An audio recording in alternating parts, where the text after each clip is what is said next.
Thank you for joining us here on KARE 11 News Now. I'm Jason Hackett. Let's get right to your headlines. Happening right now, a boil advisory is still in place for more than 60,000 people across Golden Valley, New Hope, and Crystal. Audrey Russo is here with what you need to know.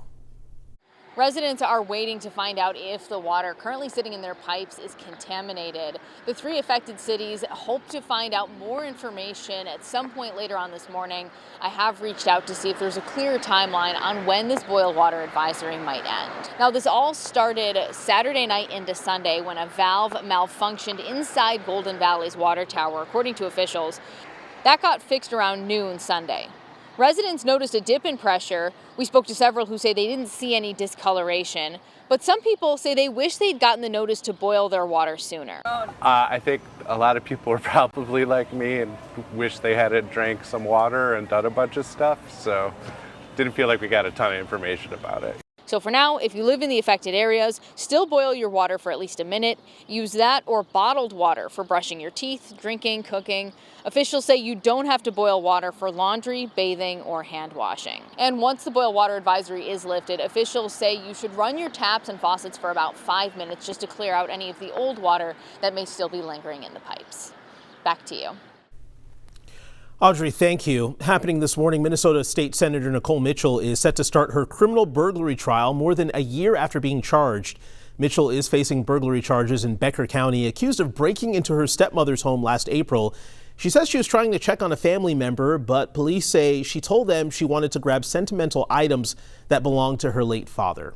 Her trial has been delayed twice, once for the legislative session, and again after 2 Minnesota lawmakers were shot last month. It is expected to last about a week.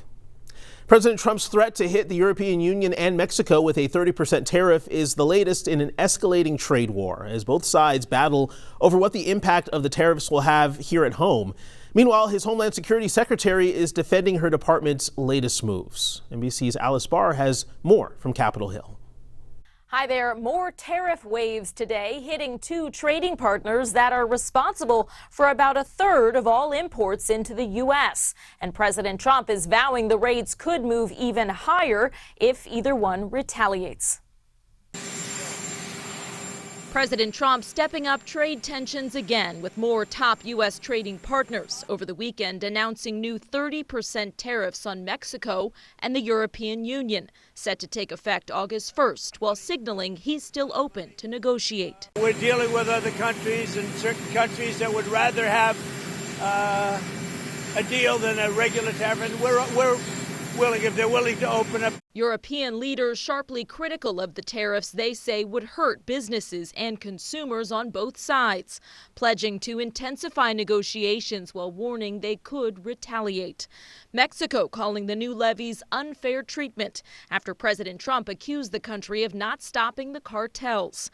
Despite tariff uncertainty over the past several months, inflation has cooled, and the Trump administration is adamant prices won't go up. Well, these tariffs are real if the president doesn't get a deal that he thinks is good enough. But, conversations are ongoing, and we'll see where the dust settles. While some experts warn of a looming cumulative impact if all the threatened import taxes go through. Everything is going to cost more over time. At the same time, Homeland Security head Kristi Noem is defending her department's response to the deadly flooding in Texas, sharply refuting claims that a policy requiring her sign-off on contracts over $100,000 caused delays. Those contracts. And on the future of FEMA. The president recognizes that FEMA should not exist the way that it always has been. It needs to be redeployed in a new way, pointing to other federal resources like the Coast Guard that helped respond. Today, President Trump is meeting with the NATO Secretary General after promising to sell weapons to NATO allies in Europe to then share with Ukraine. The president has been promising more military aid to Ukraine as he steps up his criticism of Russian President Putin, teasing a major announcement on Russia as soon as today. In Washington, Alice Barr, NBC News. Parts of Texas devastated by last week's storms are facing new floods. This was the scene in Kerrville yesterday, with water covering the roads there. Emergency officials paused all volunteer search efforts, and police shut down several roads to everyone except first responders and residents. Kerr County is one of several counties in the region under a flood watch that's set to last at least for another few hours. Meanwhile, Minnesota Task Force 1 is now in Texas, and this morning they're going to go on their first mission to help find those that are still missing after those floods.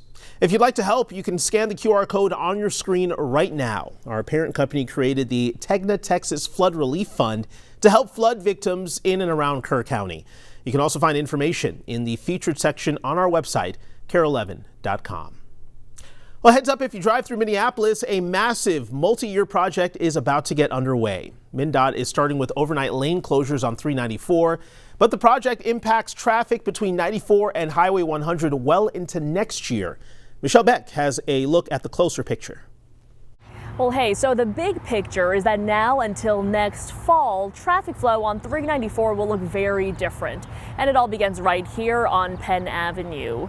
For the next 2 weeks, lanes will be closed overnight on eastbound 394 between Penn Avenue and Dunwoody Boulevard. And then 2 Mondays from now, the center Easy Pass lanes will shut down in both directions. This closure will stretch from Highway 100 to downtown Minneapolis, and it'll last till November, so expect to share the main lanes with about 5,000 additional cars. The $79 million project to repair bridges and ramps has the nearby Bryn Mawr neighborhood talking. I think most people that live in the neighborhood are probably familiar with how to kind of navigate it. But yeah, I can't imagine more congestion will be good, but I think people that are already used to it will adapt. So there is an alternate route, Highway 55, but that too is undergoing construction right now. Hopefully, though, MnDOT says that construction on 55 should be over with by the time the worst of 394 construction comes around. Back to you. Michelle, thank you very much. Another major Minneapolis retailer is heading back to the office. Target confirmed its biggest pool of downtown workers will be heading to the headquarters in a couple of months. So there's still no company-wide policy. Target's Chief Commercial Officer Rick Gomez notified employers the commercial team will report to the office at least 3 days a week beginning on September 2nd. Now, the Minneapolis Downtown Council says this will help build on recent momentum in downtown traffic. Back in 2019, they saw about 215,000 employees every day. That dropped 80% during the pandemic to 43,000. By last year, though, traffic was more than halfway back. Well, right now, Western Wisconsin officials are investigating a black bear attack. The Wisconsin DNR says it happened near Comstock in Barron County on Saturday afternoon. Officials say the 69-year-old woman was able to call 911 and was taken to the hospital, but we don't have an update on her condition. Wildlife officials found a cub in a tree nearby, but they're still looking to capture the adult bear behind the attack. Some local baseball players got a special send-off at Target Field this weekend before they'll be representing the Minnesota Twins at a national tournament this month. This group of girls will be competing in the Baseball for All Nationals tournament in Nevada, the largest girls baseball tournament in the world. The team is a partnership between the Minnesota Twins Community Fund and the Minnesota Girls Baseball Association. The Twins are the first MLB team to field a girls team for the BFA Nationals. This team is amazing at working together and just playing with each other. And being on this field is amazing. It's so cool. Like being with all these girls is amazing to me. Former All-American Girls Pro Baseball League player Dolly Osborne, who played during the 1950s, also threw out the ceremonial first pitch. If you're heading to the post office for stamps today, expect a higher total at checkout. The price of first-class stamps going up once again. Now a Forever stamp will set you back 78 cents. That's a 5-cent increase. U.S. Postal Service officials say raising prices is a, quote, rational and realistic approach to business, and prices are still significantly lower than comparable postal services in other countries. Since 2021, the price of first-class stamps has gone up 23 cents. Stick with us. More news and weather coming up right after the break.